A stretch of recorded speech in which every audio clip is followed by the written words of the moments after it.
Good afternoon. My name is Woodall, and today I will be discussing the two articles that we had to read for our discussion group. The first one, the case against the zero, and then the second article, do we believe they can learn? So I want to start off talking about the case against the zero because that's kind of near and dear to my heart. So in the article, they talked about how the zero on a 100-point scale is more of a punishment than it is anything else. I think if the zero was on a 4-point scale, then it would be fair because four could be A, three could be B, two could be C, one could be D, and zero would be 0 points would be a F. Um, so that is a more fair way to grade, but in most school systems and school districts, that's not how students are graded.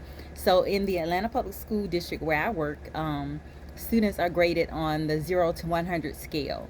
Um, One of the things that is kind of a problem is that the district has a policy that students cannot receive zeros for behaviors like not turning in assignments. So a lot of teachers have issues with that, and they give a lot of pushback because they feel like if a student doesn't turn in the assignment, then they deserve a zero. But then that corresponds to what the article talked about as far as zero being a punishment. And what we've learned is that the zeros do not motivate the students to want to turn the work in. So zeros don't motivate students to turn in work. It's more of a punishment. It's actually more of they lose motivation to turn in work once they receive a zero because it's hard to recover from a zero. So students tend to be unmotivated and tend not to turn in missed assignments. So in Atlanta Public School System, our grading scale is a little bit different because we don't have a D. So a zero, F is basically a 0 to 69. A C is a 70 to 79. A B is a 80 to 89, and an A is a 90 to 100. So we do not have a D in our grading scale, which makes it a little more difficult. I think in 2014, my school, we met with our leadership teams, our department chairs, and a lot of the teachers, and we did work around the benefits of not giving the zero. So we sort of decided that instead of giving the zero, the 50 would be our base scale, or 50 would be our zero. So our students, if they're missing an assignment, the 50 is expected as the lowest grade that the students receive. Now, the only problem with us making this decision is that it was a decision just for our school, and we've had since 2014. It's been 8 years since we made that decision, and we've had a lot of teachers that have come and gone.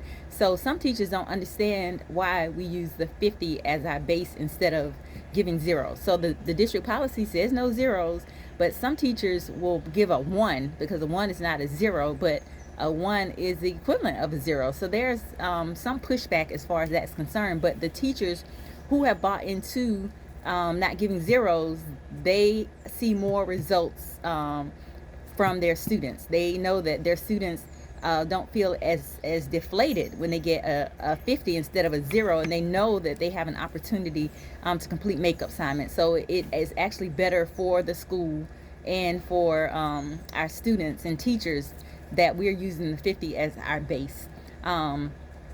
But like I said, it's an unspoken thing because it is not a district policy. The district policy only says don't give them zeros. It doesn't say give a 50. So I really feel like until the district makes the decision to make that part of the policy, we're still going to get pushback from some of our teachers who have a higher failure rate because they don't use the zero as their base.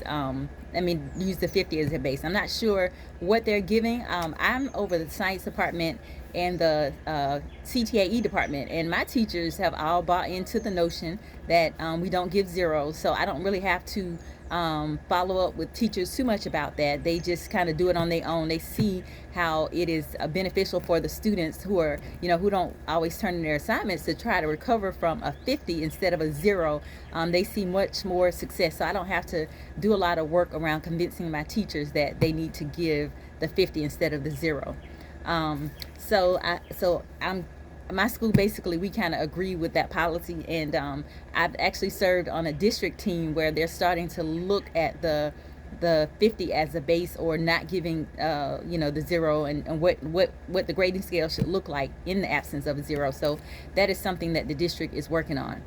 The second article, do we believe they can learn, also speaks to some work that we've been doing at our school as far as PLCs are concerned.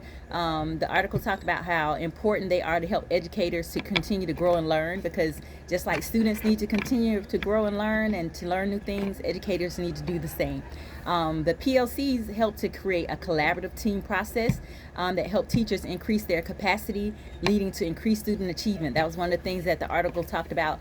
And coming from a school that has done common planning and PLCs for the past few years, I can see that as a benefit, especially, let's say, in the science department with our biology teachers. They've always done common planning, and over the years they've gotten better and better at their collaborative team effort, as a result of the professional learning communities that they've created. And we've seen positive results in our students' performance on different assessments. So PLCs have been very beneficial in my school, and especially in the departments that I support.